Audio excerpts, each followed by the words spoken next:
Graffiti, বাংলাদেশের ইতিহাস, জুলাইয়ের ইতিহাস। একদিকে বুলেট, তপ্ত বুলেট খুনি হাসিনার, রেপ পুলিশ, টেন্ডারে বাহিনী, গুন্ডা বাহিনী দিয়ে, আরেকে দিবেকে ছাত্ররা শুধু দ্রোহের গ্রাফিতি আঁকলেন। বাংলার টেকনাফ থেকে তেলতুলিয়া, রূপসা থেকে পাথুরিয়া, ঢাকা বিশ্ববিদ্যালয়ের প্রতিটি হলে হলে তার বিসির বাসভবন থেকে শুরু করে সর্বত্র জেলায় গ্রাফিতি। এক যেন অন্য ধরনের বিপ্লব, নীরব বিপ্লব, যে বিপ্লব শৈল শাসকের আজ কাঁপিয়ে দিয়ে তার চারকে বিচ্ছিন্ন করে দিয়েছিল। বিশ্বের ইতিহাসে নজিরবিহীন এই ঘটনা। বাংলাদেশ থেকে এটা শিক্ষা নেওয়া আছে। যেটা বলছিলাম, একদিকে তপ্ত বুলেট, আরেক দিকে গ্রাফিতি।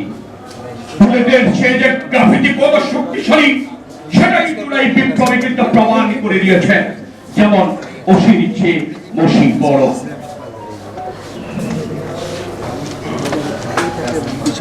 সেই গ্রাফিতির মূল বক্তব্যটা ছিল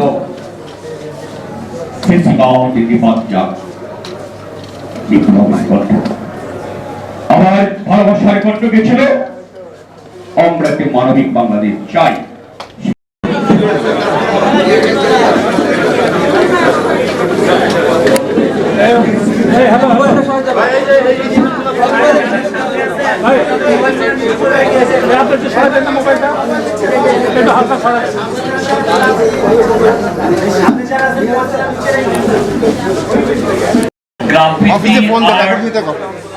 স্ট্রিট পেইন্টিং এর ইতিহাস অনেক পুরনো।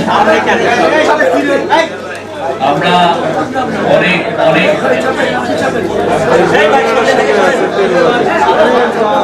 দেখেছি যে আমরা বলতাম যে চিকা মারা হয়, সুন্দর সুন্দর। আমি ইউনিভার্সিটিতে ঢুকি, তখন আমি দেখেছি এই আর্ট ছিল। এদিকে আর্ট করবেন নাকি জাস্ট একটা বানিয়ে লেখা বা স্ট্রিটে একটা স্লোগান লেখা? তো আমি বলবো যে এইবারে যেটা আমরা দেখেছি সত্যিকার অর্থে এটা একটা প্রিজার্ভ করার মতো একটা আর্ট। বাংলাদেশের এই গ্রাফিতি এবার আমাদের ইয়াং জেনারেশনরা, তারা এটাকে নতুন উচ্চ মাত্রায় নিয়ে গেছে। আমরা এটার কিছু আমরা দেখেছি ইজিপ্টে, তিউনিসিয়ায়, লেবাননে। আপনি নূর করিম ভাই বললেন হাওড়া রিভলিউশনে যে আর্ট, এটা নিয়ে ইউনিভার্সিটিগুলোতে পড়ানো হচ্ছে তারা কিভাবে তাদেরকে এক্সপ্রেস করেছে। খুব বাংলাদেশের এই যে এবারে যে আন্দোলনটা হলো, এটার একটা ইউনিক একটা এক্সপ্রেশন ছিল। এবং এই আন্দোলনটা এটা কেন করলো আমাদের ছেলেরা?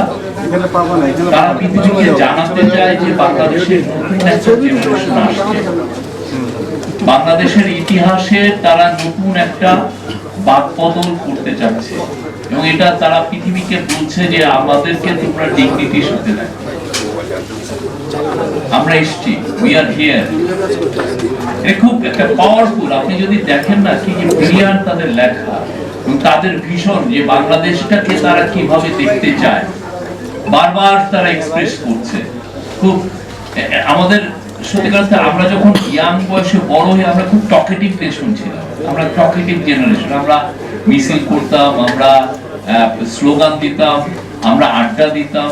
আর এরা হয়তো অনেকে দেখবেন যে মোবাইল নিয়ে বসে আছে, কিন্তু তার যে ক্রিয়েটিভ যে এনার্জি, সে এসে গ্রাফিতিতে সে এটা দেখাচ্ছে। এটা শুধুমাত্র তো ঢাকা না, বাংলাদেশের প্রত্যেকটা জায়গায়। আমি পুরো বাংলাদেশ ঘুরি এবং আমি বলবো যে এটা পুরো সারা বাংলাদেশ এখন গ্রাফিতি আর্টের বাংলাদেশ।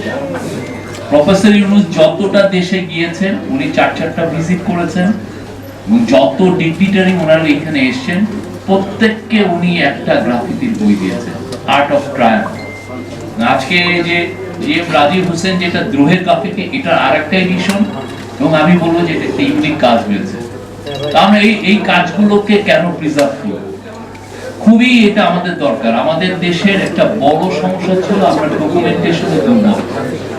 আপনারা এখানে যারা সাংবাদিক আছেন তাদেরকে আমি বলবো 1971 18ই ডিসেম্বর বা আপনি বলবেন 22শে ডিসেম্বর থেকে 72 পর্যন্ত আপনারা পেপারগুলো পড়বেন, বা পুরো 72 সালটা পর্যন্ত পেপার পড়বেন, দেখবেন যে আমরা এই যে 1971-এ যে আমাদের একটা মহান একটা বিপ্লব হলো, মহান একটা লিবারেশন স্ট্রাগল আমরা করলাম, ওয়ার করলাম, একটা ভয়ঙ্কর রকমের একটা মিলিটারি এগেইনস্টে, দেখবেন ডকুমেন্টেশন নাই, খুবই পোর ডকুমেন্টেশন। আমি ওই পেপারগুলো পড়েছি, পড়ার কারণে আমি বলছি এটা কারণ কি, আমরা আসলে এত বেশি মানে শেখ মুজিবের প্রথম কয়েকটা মাস এত বেশি আমরা মানে এক হলো ভঙ্গুর একটা ইকোনমি, আর একটা হচ্ছে যে তার যে যে মানে খুবই বলবো যে না বরং তার বলবো যে তার যে বাজে রকমের একটা ইকোনমিক পলিসি, হ্যাঁ সুইসাইডাল বলবো, তা বাংলাদেশকে আরো গরিবের দিকে নিয়ে, তো মানুষ তখন কি নিজের বাঁচার যন্ত্রণায় সেই গ্রাফিতি কি করবে আর নিয়ে কি করবে। ফলে আপনি দেখবেন, আপনি ওই পেপারগুলো আমি সবাই আমরা খুব ডকুমেন্টেশনে দুর্বল ছিলাম, ফলে এসে দেখবেন যে 10, 15, 20 বছর পরে কেউ 1971 সালে জন্ম হয়েও কিন্তু সে মুক্তিযোদ্ধা হয়ে গেছে, ডাকাত হয়ে গেছে, মুক্তিযোদ্ধা, মন্ত্রীও হয়েছে, ঠিক না? তো এই যে এটা কারণ কি, আমরা ডকুমেন্টেশন সে সময় করি নাই, কার কি রোল ছিল আমরা এগুলো লিখি নাই, পরবর্তীতে যে যার মতো নিজেরা নিজে আবিষ্কার করেছে, আমি এটা হয়ে গেছি, ও এটা হয়েছে। এবারে যে গ্রাফিতির যে বই আমাদের এই বিপ্লবকে ধরে রাখবে, নতুন বাংলাদেশের যে গণ অভ্যুত্থান হলো, এই গণ অভ্যুত্থানকে ধরে রাখবে, এটা খুবই ইম্পর্টেন্ট। কারণ এইটা ধরে রাখাটা কেন ইম্পর্টেন্ট, আপনি দেখতেছেন যে আওয়ামী লীগ এবং পতিত স্বৈরাচার, চোরতন্ত্রের জননী, ঘুমের জননী, তারা চাচ্ছেন বাংলাদেশকে এই যে ন্যারেটিভকে তারা চ্যালেঞ্জ করতে চাচ্ছেন। বারবার আপনি ওদের মেসেজগুলো দেখেন, 3000 পুলিশ মারা গেছে, ওদের মাঝে ইউনূস হচ্ছে জঙ্গি লিডার, ইউনূসকে ঘিরে আছে কারা, জঙ্গি লিডার। এটা কেন করছে জানেন, এটা খুবই ওয়েল অর্কেস্ট্রেটেড ক্যাম্পেইন, এবং এটা ইন্ডিয়ান মিডিয়াও এটার সাথে জড়িত, তারা মিলিয়নস অফ ডলার খরচ করছে এই হাসিনার অলিগার্ক গুলো। সে একটা নতুন ন্যারেটিভ তৈরি করতে চাচ্ছে, ওয়ার্ল্ডে বুঝাইতে চাচ্ছে যেই তুমি যেটাকে গণ অভ্যুত্থান বলতেছো সেটা আসলে গণ অভ্যুত্থান না, সেটা আসলে এটা হয়েছে, যাতে এটা কারণটি কি খুব বড় রকমের একটা চক্রান্ত, যাতে আপনার আমার দেশের উপরে সে কোন রকমের কোন বিদেশিদেরকে বুঝাতে সক্ষম হয় যে আমাদের দেশে যেটা হয়েছে সেটা আসলে মানে এটা গ্লোবাল অর্ডারের বাইরের কোনো কিছু, আমাদের উপরে যাতে সে চাচ্ছে বলতে চাচ্ছে যে তোমরা এদেরকে দেখতেছো, সেই লোকটা তো এটা না। আছেন 6 দশক ধরে, তার প্রত্যেকটা বাপ তার ক্যারিয়ারে সবাই চেনে, অথচ তাকে তারা এইভাবে পোর্ট্রে করছে, কারণ সে বাংলাদেশের যে একটা ইউনিক ইতিহাস, নতুন বাংলাদেশ এটাকে উল্টে দিতে চায়। ওই কাজটা তারা কিন্তু আগে করছে। আপনি দেখেন পুরোটা 15 বছরে কয়জন লেখক আছে যে 74-এর ফ্যামিলি নিয়ে লিখেছে, আপনি দেখেছেন? কারণ কি কেউ নাই। আপনি যে আফতাব আহমেদ যিনি ছিলেন কি জন্য বাসন্তীর ছবি তুললেন, উনি মিস্টেরিয়াসলি মারা গেলেন, কেউ এটা ইনভেস্টিগেটও করলো না। পুরো আপনি 74 সালে আপনি রক্ষী বাহিনী দ্বারা যেটা আমরা দেখেছি, যেটা পড়েছি, 30,000 লোক মারা গেছে। আপনি ইউটিউবে ঢুকলে ওই যে 74 সালে যে গ্রুয়েল কিচেন, হ্যাঁ, যেখানে মানুষকে যে জনগণকে খাবার দেওয়ার জন্য যে সেগুলো পুরো আছে, কিন্তু ওইটা সব 15টা বছর ধরে তারা সব এই যে হিস্ট্রিকে যে ইরেজ করে নতুন হিস্ট্রি চাপানো, এটা ওদের এটা হচ্ছে they are quite good at it. মানে এই জিনিসটা তাদের একদম পুরো আপনাকে শোষণ করার মূল হাতিয়ারই হচ্ছে আপনার হিস্ট্রিকে আপনারা বুঝে দেওয়া, এবং আপনাকে বলবে আপনি সে অপ্রেসর, কিন্তু নিজেকে সে বিদেশে জাহির করছে আমি অপ্রেসড। আপনার পুরো বাংলাদেশের থেকে তার এবং তার লোকরা $234 বিলিয়ন বাইরে নিয়ে গেছে। তার এবং তার পেটুয়া বাহিনী বাংলাদেশের 3,500 লোককে গুম করেছে। বাংলাদেশের এই জুলাই আগস্টে আপনি 2000 লোকের মতো মানুষকে খুন করেছে, যাদের কারো কারো বয়স 4 বছর, 6 বছর, 8 বছর। আপনি তার সময় শাপলার হত্যাকাণ্ড হয়েছে, তার সময় আপনার মাওলানা সাইদির ভার্ডিক্টের পরে কি ভয়ানক একটা হত্যাকাণ্ড হয়েছে। তারপরে দেখেন একটা দেশের চিফ জাস্টিসকে গলায় ধরে তার সিকিউরিটি এজেন্সি যে পিটিএ দেশে পাঠিয়ে দিয়েছে। আবার ওনারা বলতেন আমাদের জুডিশিয়ারি ইন্ডিপেন্ডেন্ট। একটা দেশের চিফ জাস্টিসকে যদি এটা হয় তাহলে কোন জাস্টিসের আপনি মনে করেন যে তার ইন্ডিপেন্ডেন্স আছে? কিছু ছিল আপনার? এবং যে যখনই একটা ভালো মানে বিএনপির এক লিডারের এখন সম্ভাবনা হচ্ছে যে উনি বের হবেন, আমরা শুনেছি যে তাকে এখন জামিন দিতে পারবে, এটাও আমরা শুনেছি যে তখন জাজের রুমে সিকিউরিটি এজেন্সি লোক পাঠিয়ে দেওয়া হবে। এবং এটা তো না, তারপরে এক্সট্রা জুডিশিয়াল কিলিং হয়েছে 3000। এবং বাংলাদেশে এই জিনিসটা কেউ বলেন না, এই জিনিসটা কিন্তু ভয়াবহ। আপনি 60-70 লক্ষ অপোজিশন অ্যাক্টিভিস্টের লাইভ আপনি হেল করে দিয়েছেন। একাই 300টা কেস, আপনি তাদের লাইভ আপনি শেষ। তাদের ছেলেমেয়েরা কোনো চাকরি পায় নাই, তারা যদি চুপি সারে কোনোভাবে একটা ধরনের একটা কনস্টেবলেরও চাকরি পেয়ে গেছে, সেটাও জানাজানি হয়ে গেছে যে না আমি বিএনপি পরিবারেও চাকরি দেওয়া। কি ভয়াবহ একটা সময়। কিন্তু তারা টোটালটা তাদের পুরো অ্যাটেম্পটা হচ্ছে যে এটাকে আমি উল্টিয়ে দিব, দিয়ে আমার ন্যারেটিভ আসবে। এই ন্যারেটিভের এগেইনস্টে এই গ্রাফিতির বই খুব ইম্পর্টেন্ট। আমাদের প্রত্যেকটা ওই সময় যতগুলো ঘটনা ঘটেছে আমাদের প্রত্যেকটা লিপিবদ্ধ করতে হবে, প্রত্যেকটা লিপিবদ্ধ হবে। এবং আমাদের এখন আমরা দেখছি যে অনেকে অনেক বেশি সেই যে ধরনের কথা বলে, যে অ্যাঙ্গার ক্রিয়েট হয়েছে বাংলাদেশে। আপনি দেখেন সবাই এক, তার কথা যেই শুনছে তারই তো মাথা ঠিক থাকছে না, ঠিক না? তা আমরা তারপর সবাইকে প্রফেসর ইউনূস আহ্বান জানিয়েছেন শান্ত হন। আমাদের কাজটা হচ্ছে আমরা রিসার্চের মাধ্যমে কি ভয়াবহ 15টা বছর ছিল সেটা সবাইকে জানাবো। প্রত্যেকটা ক্যাম্পাসে সেমিনার করব, প্রত্যেকটা দেয়ালে দেয়ালে সে যে অন্যায় অবিচার করেছে সেটা আমরা লিখে রাখবো, যাতে বাংলাদেশে অতীত স্বৈরাচার এবং তার সাঙ্গপাঙ্গ জীবনে যাতে না ফিরে আসতে পারে। এটা আমাদের এটাকে আমাদের করতে হবে। এবং আপনারা যারা ভাবছেন যে আমাদের বিপ্লব সেই 21 দিন, জুলাই আর অগাস্টের 21 দিন, এটা ভুল। তার আগেও স্ট্রাগল হয়েছে পুরো 15 বছর ধরে, এবং আগামীতে আরো 15 বছর আমাদের স্ট্রাগল হবে। আমরা একটু থেমে যাব, ওরা আবার মাথা চাড়া দেওয়ার চেষ্টা করবে। এইটা যাতে না হয়, বাংলাদেশে যাতে কোনো ধরনের কোনোভাবে স্বৈরাচার এবং তার সাঙ্গপাঙ্গরা ফিরে রাখতে পারে, এটা আমাদের দেখতে হবে। এটার জন্য আমাদের অনেকের প্রাইস পে করতে হবে। আমার ভুল হয়েছে, রিজভী ভাইয়ের হয়েছে, সবার হয়েছে, বাট আমরা এখানে একত্রবদ্ধ। এবং এই জায়গায় আমাদের মেসেজ সবার, প্রফেসর ইউনূসের মেসেজ, আপনারা যে যেখানে আছেন শান্ত হন, মেন কাজটা করেন, সবকিছু লিপিবদ্ধ করেন। প্রত্যেকটা দিনে পুরো 15 বছর যতদিন ছিলেন, সেই 9ই জানুয়ারি 2009 থেকে আপনার 5ই অগাস্ট পর্যন্ত প্রত্যেকটা দিনে কি আকাম করেছে এগুলো লিপিবদ্ধ করতে হবে। কোনো কিছু যত আনডকুমেন্টেড না থাকে, যেটা আমরা আগে করতে পারি নাই, বা 15 বছর সে যেভাবে আমাদেরকে এই যে 74-এর ফ্যামিলির কথা আমাদেরকে ভুলে রেখেছিল, এমন কেউ নাই। আমার ফ্যামিলি, আমি জানি আমার বড় ভাই, উনি আমেরিকার এখন একটা ইউনিভার্সিটির প্রফেসর। উনি দিনের পর দিন রাতে 2টা 2:30টায় যে রেশন শপের সামনে দাঁড়ায় থাকতো। আমাদের বাসায় আমি নিজে ভাতের ফ্যান খাইছি, অথচ আপনি দেখেন 15 বছর মানুষকে বুঝিয়ে রেখেছে যে না, শেখ মুজিবের আমলটা ছিল কি একটা মহৎ একটা আমল। এবং কেউ কোনো ইকোনমিক্স লিখছেন মুজিবোনমিক্স, মুজিবের ইকোনমিক্স নিয়ে অ্যাজ ইফ মুজিবের কি এমন একটা ইকোনমিক্স ছিল। আমাদের সত্যিকার অর্থে ফোকাসটা রাখতে হবে, ফোকাস ছাড়া যাবে না।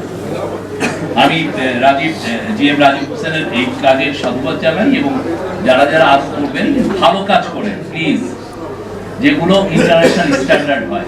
আমরা যেন কোর কাজ না করি যে দিয়ে মানুষ যাতে নাক না শিখায়, এমন কাজ খুবই ভালোভাবে ডকুমেন্টেশন করবেন, যেটা জেনারেশন যেটা আমাদের ধরে রাখতে পারে। এটা খুবই দরকার। আমাদের প্রত্যেকটা কাজ আমাদের ইয়াং মানুষের যে pouring of their hearts, তারা যেভাবে তাদের হৃদয়কে মেলে দিয়েছে দেয়ালে দেয়ালে, এটা যেন আমরা প্রত্যেকটা ডকুমেন্টেশন করে রাখি, এটা খুবই ইম্পর্টেন্ট। এবং অন্যান্য সমস্ত কিছু 15টা বছর একে তো ইন্ডিপেন্ডেন্ট একটা প্যানেল তো হোয়াইট পেপার লিখলেন, আমরা যারা জার্নালিস্ট আমরা যেগুলো ফেস করেছি সেগুলো লেখা উচিত। থ্যাংক ইউ, আমি আর বাড়াবো না, thank you very much. Doctor Mohammad ইউনূসের প্রেস সচিব শফিকুল আলমের কাছে মূল্যবান বক্তব্য। জনাব শফিকুল আলমকে অনেক এবারে আমাদের প্রধান অতিথির ভাষণ। অপরদিকে আমার দেখা গত প্রায় 17 বছরে প্রায় সবচেয়ে বেশি কারা নির্যাতিত ব্যক্তিত্ব ও রাজনীতিক জনাব রুহুল কবির রিজভী। তিনি জাতীয়তাবাদী দল বিএনপির সিনিয়র যুগ্ম মহাসচিব। আমি দেখেছি উনি কত দরদ এবং ভালোবাসা নিয়ে এবং সাহসের সঙ্গে বিএনপির এই নয়াপল্টন কার্যালয়টাকে তিনি কিভাবে ধরে রেখেছিলেন, এটা আমার কাছে সবসময় ভীষণ অবাক করে একটা ব্যাপার ছিল যে এত কঠিন কঠোর সময় উনি যেভাবে যে সাহসটা দেখিয়েছিলেন, আমি সত্যি ব্যক্তিগতভাবে আমার মুগ্ধতা প্রকাশ করছি এবং ওনার প্রতি আমার অনেক শ্রদ্ধা ভালোবাসা রইল। আমরা এখন প্রধান অতিথির বক্তব্য শুনবো। আমাদের শ্রী মহেন্দ্র খান জনাব রুহুল কবির রিজভী, উনি ওনার বক্তব্য প্রদান করবেন। গণি চৌধুরী, দেশের বিশিষ্ট লেখক, সাংবাদিক আবদাল ভাই, সভাপতি রয়েছেন দেশের বরেণ্য সাংবাদিক আছেন, রণক ভাই সহ সকলকে আমি আন্তরিক প্রীতি জানাচ্ছি, শুভেচ্ছা। আপনি বসো বসো, এই বসেন। আলোচক বৃন্দ চমৎকার বক্তব্য রেখেছেন। শফিক ভাই অসাধারণ বক্তব্য রেখেছেন। এরপরে আমার নতুন করে কিছু বলার নেই, শুধু তাদের সাথে। এবং যখন ধারণাটি জন্ম নিল তখন আমার মনে হয়েছিল যে এটা কিন্তু কোনো অন্যায় কাজ। কিরকম, আমি প্রথম মার্কিন যুক্তরাষ্ট্রে যাই 92 সালে। তখন দেখি ওখানে কিছু ছেলেরা, ইয়াং ছেলেরা কিছু আঁকি ঝুঁকি দেয় দেওয়ালের মধ্যে। এটা আবার কিছুক্ষণ পরে পুলিশ এসে ওটা বুঝতে থাকে। আমি জাস্ট কিছু রেখার টান দেখি, কিন্তু এর কোনো অন্তর্নিহিত মর্মার্থ আছে কিনা এটা আমি মোটেও বুঝতে পারিনি। অনেকে জিজ্ঞাসা করেছে, তারাও কিছু বলে না। কিছু বখাটে ছেলেমেয়েরা এটা করে, দেওয়ালে দেওয়ালে দেয়, যার এরকম আঁকি ঝুঁকি দেয়, এই কারণে পুলিশ এসে এটা আবার মুছে দেয়। এটাই তখন এই একটা কনসেপ্ট আমার মধ্যে ছিল। আমি এর বাইরে আর এর ব্যাপারে কিছু জানতাম। তবে এখন যেটা মনে হয়েছে যে এটি একটি অসাধারণ চিত্রকর্ম এবং সেটার প্রতিফলন দেখলাম এই দুনিয়া কাঁপানো যে গণ অভ্যুত্থান, বিপ্লব, যেটাই বলি না কেন, তারপরে এর যারা নায়ক মহানায়করা, তাদের তত্ত্বাবধানে ঢাকা শহরের দেওয়ালে দেওয়ালে এবং দেশের বিভিন্ন প্রতিষ্ঠানের দেওয়ালে এই গ্রাফিতির যে চিত্রাঙ্কন যেটা দেখেছি, সেটাতে আমার মনে হয়েছে এটা একটা অসাধারণ চিত্রকর্ম, অসাধারণ একটি আর্ট।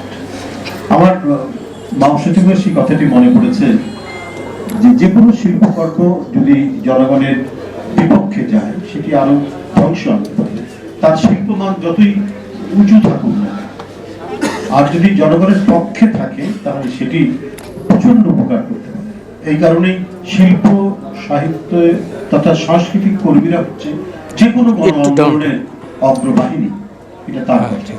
আমি এই গ্রাফিতি দেখে মাংসটিমের সেই কথাটি আমাকে মনে করিয়ে দিয়েছে এবং আমার মনে হচ্ছে আসলেই তাই।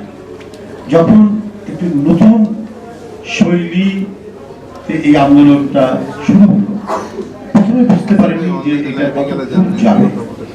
আমরা বেশ উসখুস করছি, আমরা কি করব, আমরা সমর্থন দিচ্ছি, বলছি যে ছাত্রদের এই কোটা বিরোধী আন্দোলনে সমর্থন আছে। আমি শেষ দিন যেদিন গ্রেপ্তার হই এই প্রেস ক্লাব থেকে,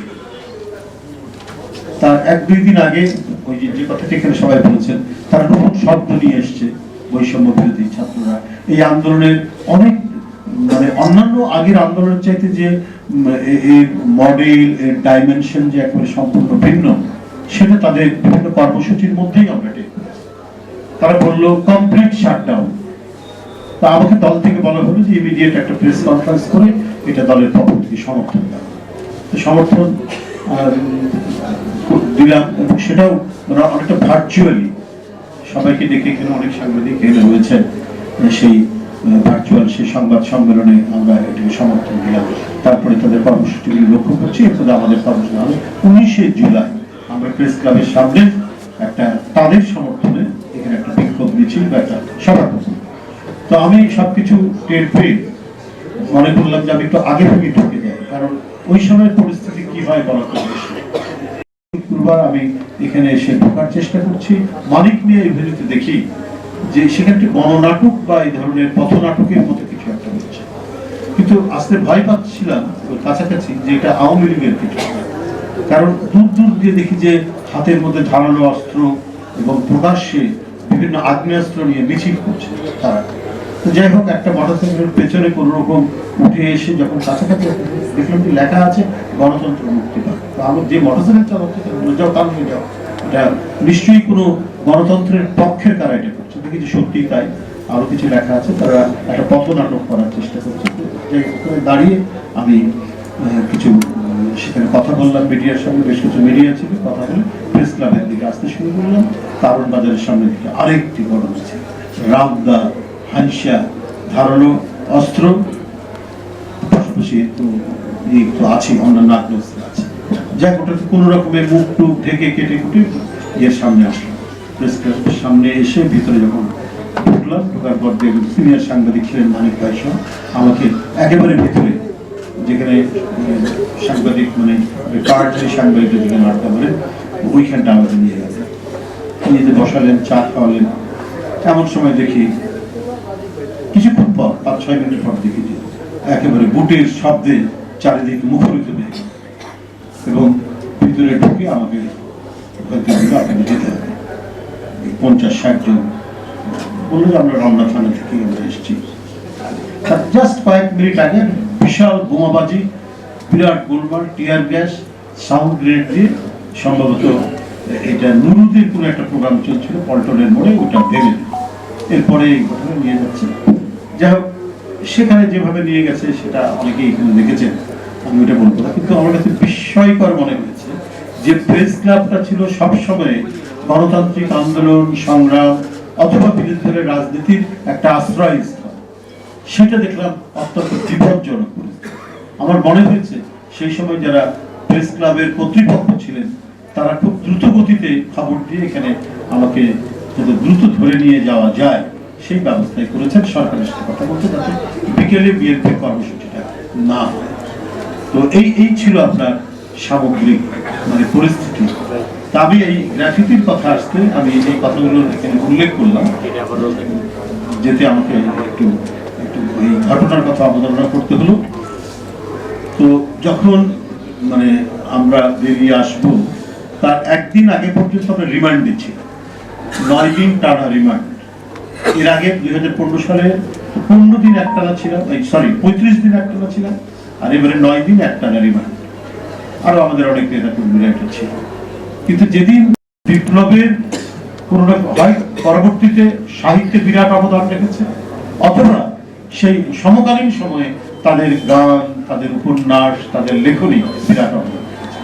যদি রাশিয়ার বিপুলে মাইকোভস্কি, অস্ত্রোভস্কি, গোর্কির জন্ম না হতো, তাহলে কমপক্ষে 70 বছর সমাজতন্ত্র টিকত না। এইরকম মানে বিশ্বমাপের কবি সাহিত্যিকদের জন্ম হয়েছিল বলেই এটা টিকে থেকেছে। পরবর্তীতে যারা এই বিপ্লবের নায়ক ছিলেন বা যারা পরে কন্টিনিউ করেছেন, তাদের বহু ভুল ত্রুটির কারণে এবং মানুষের যে স্বাধীনতা, নাগরিক স্বাধীনতা, এগুলো নিয়ে কোনো ভ্রান্তি তাদের মধ্যে থাকতে পারে, যার কারণে পরে এরা টেকাতে পারে। কিন্তু আরো অনেক ফরাসি বিপ্লব আজও তো পৃথিবীর পথপ্রদর্শক, কিন্তু সেখানে লা মিজারেবলের মতো উপন্যাস, আরো কত উপন্যাস কবিতা উঠে দিয়ে তৈরি হয়েছে। তো আমার মনে হয় রাজীবের এই যে অবদান, যে কাজটি করেছে, মানে আজকে সেটাকে সে একটা গ্রন্থের আকারে নিয়ে এসে এটা দ্রুত সাধারণ মানুষের মধ্যে ছড়িয়ে পড়বে। তো এই জন্য যে যে কন্ট্রিবিউশনটা রেখেছে বৈষম্য বিরোধী ছেলেরা, তাদের চিন্তা চেতনা থেকে কেউ আমরা বলেছি বলে আমার ধারণা, অন্য কেউ বলতে পারে, কিন্তু তারা যে কাজটি করেছে এটা একটা বিশাল অবদান। আমাকে অনেকেই বলেছিলেন যখন শেখ হাসিনা আছেন যে আপনাদের ইয়ে করি, লেখক, কবি, সাহিত্যিক। আমাদের তো আপনার মানে আন্দোলনের পক্ষে আর দেখেন ওদের জাফর ইকবাল আছে, তারপরে কতগুলি মুন্তাসির মামুন, এই সে দেখুন, মানে নাৎসিদেরও কিন্তু বা ফ্যাসিস্টদেরও কিন্তু কবি সাহিত্যিক থাকে এবং বড় মাপের থাকে, কিন্তু ন্যায়ের বিচারে, মানবিকতার বিচারে কি, এইটা আবার ইতিহাস নির্ধারণ করে। এজরা পাউন্ডের মতো বিখ্যাত কবি এবং যার পত্রিকা পোয়েট্রি, যেখানে একটি কবিতা ছাপলে পরে সে মানে পৃথিবী বিখ্যাত কবি হয়ে যায়, কি আমেরিকা কি ইংল্যান্ডে। আপনার টি.এস. এলিয়ট বলেন, তারপরে ইয়েটস বলেন, যারা গর্ববোধ করতো এজরা পাউন্ডের পোয়েট্রি পত্রিকায় তার একটা কবিতা ছাপা হলে পরে, সেই এজরা পাউন্ড সাপোর্ট করেছেন হিটলারকে, নাৎসিকে করেছিলেন দ্বিতীয় বিশ্বযুদ্ধের সময়, এবং তারা একটা বয়ানও তৈরি করে। যেমন শফিক ভাই বলছিলেন যে আওয়ামী ঘরানার লোকরা যে বয়ান তৈরি করে, ফ্যাসিস্টরা যে বয়ান করে, এরকম ওই ওনাদের পক্ষে, হিটলারের পক্ষে বা মুসলিমের পক্ষে যে কবি সাহিত্যিকরা ছিল তারাও বয়ান তৈরি করেছিলেন। আপনার ঝঞ্ঝা বিক্ষিপ্ত বিভেদে একেবারে পরিপূর্ণ, এখানে একজন শক্ত ডিক্টেটর দরকার, এই কারণে হিটলারকে সমর্থন করছে। এবং আমেরিকা থেকে অনেক কবি সাহিত্যিক হিটলারের সাথে দেখা করতে এসেছে ওই সময়, যে সাদাদের মধ্যে একটা গিয়ে দরকার, একজন ডিক্টেটর দরকার।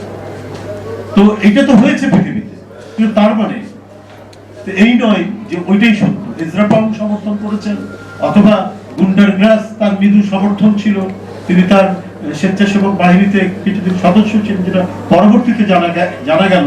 তো এরা ছিলেন বলেই যে ওইটা সত্য তা তো না।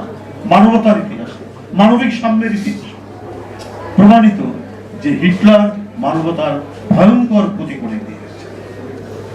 মানুষের বিরুদ্ধে একটি দর্শন দাঁড় করাতে গিয়ে যে রক্ত ঝরিয়েছে, যে নির্মমতা করেছে, এটা কখনোই প্রত্যাবর্তন হবে না।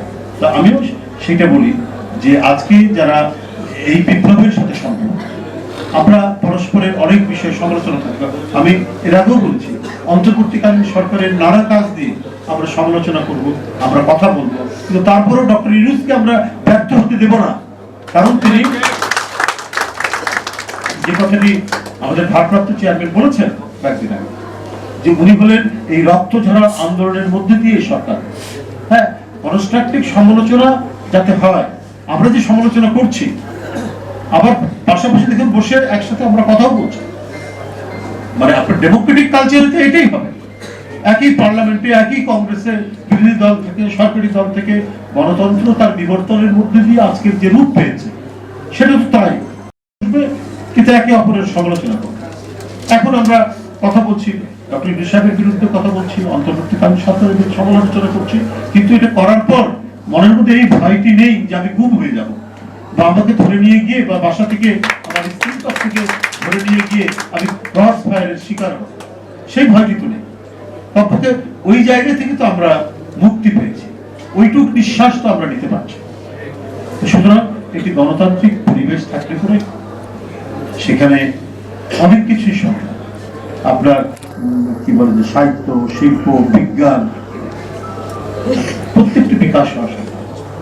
আপনার রাশিয়াতে বিপ্লব হয়েছে, কিন্তু আপনার এক ধরনের সেখানে আমি বলবো যে সীমাবদ্ধতা ছিল। সীমাবদ্ধ থাকার কারণে পৃথিবীর যারা মুক্ত মনা কবি, সাহিত্যিক, বিজ্ঞানী বা গুণীজনরা, এরা হচ্ছে নিজেদের যে চিন্তার স্বাধীনতার জায়গা খুঁজে তারা একেবারে স্রোতের মতো আমেরিকার দিকে ছুটে গেছে।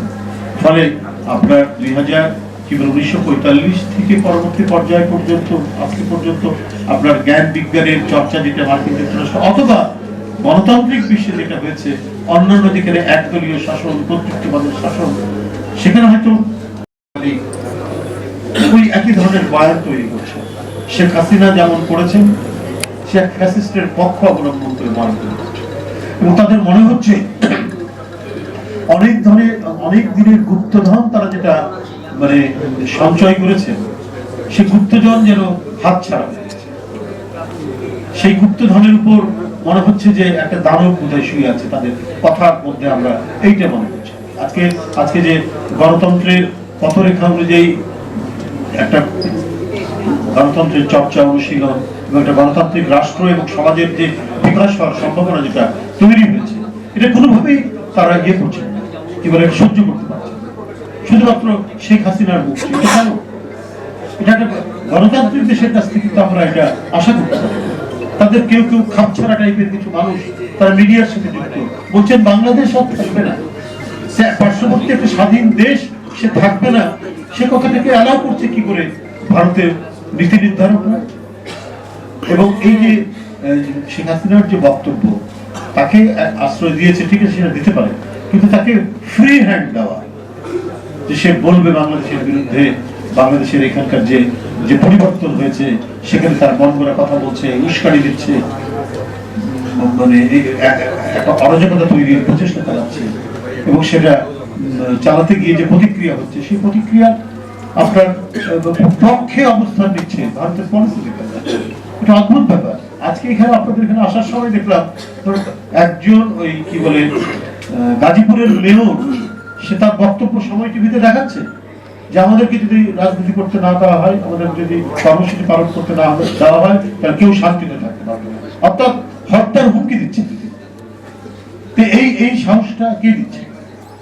সেই সাহসটা দিচ্ছে আপনার পার্শ্ববর্তী দেশ থেকে শেখ হাসিনা উস্কানি দিচ্ছে, এবং এটা তো বাংলাদেশের সার্বভৌমত্বের উপর সরাসরি হস্তক্ষেপ, ভয়ঙ্কর রকমের হস্তক্ষেপ। এটা একটা স্বাধীন গণতান্ত্রিক দেশের উপর আরেকটি স্বাধীন রাষ্ট্র, এটা তো চরমভাবে আন্তর্জাতিক রীতি নীতি সমস্ত কিছু লঙ্ঘন করে এই কাজটা করছে। একটা মেয়র যার ব্যাকগ্রাউন্ড হচ্ছে, সে না কোনো ভালো কলেজ ইউনিভার্সিটি বা কোথাকার ছাত্র ছিল, ছাত্র আদৌ ছিল কিনা জানি না, তাকে মেয়র বানানো হয়েছে, সেখানকার জুট ব্যবসা টুট ব্যবসা একটা মাফিয়া তন্ত্রের মধ্যে দিয়ে মেয়র হয়েছে, এবং সে এই কি বলে যে ছাত্রদের বৈষম্য বিরোধী আন্দোলনের উপর গুলি চালাতে মোটরসাইকেল নিয়ে সে ঝাঁপিয়ে পড়েছিল, সে এখন প্রতিনিধিত্ব করছে। সে এই ধরনের মাফিয়া টাইপের একজন ব্যক্তি, এটা তো একটি ভয়াবহ। যাই হোক, আমাদেরকেও সবাইকে গণতান্ত্রিক শক্তির সপক্ষে লোকজনদেরকে সতর্ক পদক্ষেপ রাখতে হবে, কোনো নৈরাজ্যের কারণে সুযোগ না নিতে পারে, কারণ এটাও মনে রাখতে হবে প্রতি বিপ্লব কিন্তু উকি ঝুঁকি মানে সবসময়, এই উকি ঝুঁকি যাতে দিতে না পারে। পৃথিবী আমাদের কাছে তো দৃষ্টান্ত আছে। এখন ধন্যবাদ যারা আয়োজন করছে, সকলকে আন্তরিক ধন্যবাদ জানাই। পুলিশ একটু ভালো ব্যবহার করছে, তখন মনে হলো যে বোধহয় হাসিনা আর থাকবে না, চাটা যাই হোক, আমরা রিমান্ড শেষ হলি 4 তারিখে রিমান্ড থাকা অবস্থায় আমাদের কোর্টে নিয়ে আসলো, কোর্ট থেকে কারাগারে কারফিউ চলছে। যাক, সেটি একটি মানে অন্য ঘটনা। তো আমার কাছে যেটা মনে হয়েছে, যে কোনো আন্দোলনের সফলতার উপর সফলতা নির্ভর করে তাদের মানে সাংস্কৃতিক কর্মীরা, অর্থাৎ এই অগ্রবাহিনীরা কেমন করছে। এবং আমার এবারও মনে হয়েছে, 71 সালের ঘটনা সম্পূর্ণ মনে না থাকলেও কিছু তো মনে আছে, 5-6 পড়ি, তখন তো অনেক ঘটনা চোখের সামনে দেখেছি। কিভাবে আপনার হারমোনিয়াম, আগে তো প্রভাত ফেরিগুলোতে পিছনের দিকে গলায় হারমোনিয়াম ঝোলানো থাকতো, এবং 69, 70, 71 সালের 21শে ফেব্রুয়ারি গুলোতেও দেখেছি যে স্বাধীনতার গান হচ্ছে, 21 ফেব্রুয়ারির গান হচ্ছে, পিছনে হারমোনিয়াম বাজাতো আর মৃদু স্বরে গান গাইতে গাইতে শহীদ মিনারের দিকে যেত, বা ওই কি বলে অসহযোগ আন্দোলনের কর্মসূচি। তো এবারও আমার কাছে মনে হয়েছে যে যারা এই গ্রাফিতির এই কাজটি করেছেন, অসাধারণ এই কাজটি করেছেন যে ছেলেরা, যে মনের উদ্যম নিয়ে, আমার হচ্ছে এই কারণেই আন্দোলন সফল হয়েছে। যে ব্যাপক আন্দোলনের কোন সাংস্কৃতিক কর্মকাণ্ড থাকে না, শিল্প সাহিত্যের মানে অবদান থাকে না, সেটা কখনোই সফল হয় না। এবং বিপ্লব দীর্ঘজীবী হয়, বেঁচে থাকে যে তার পিছনে একটা মানে সাংস্কৃতিক প্রাণ থাকে, এই প্রাণের কারণেই সেটা বেঁচে থাকে, যেটা বিভিন্ন একজন বিপ্লবীর কথা থেকে আমি বললাম, পৃথিবীর বিভিন্ন ক্ষেত্রেই সেটা ঘটেছে। সিভিল ওয়ারের সময় যদি আপনার যে গন অফ দ্য উইন্ড যে উপন্যাসের উপর ভিত্তি করে রচনা করা হয়েছে, অথবা আমরা যদি দেখি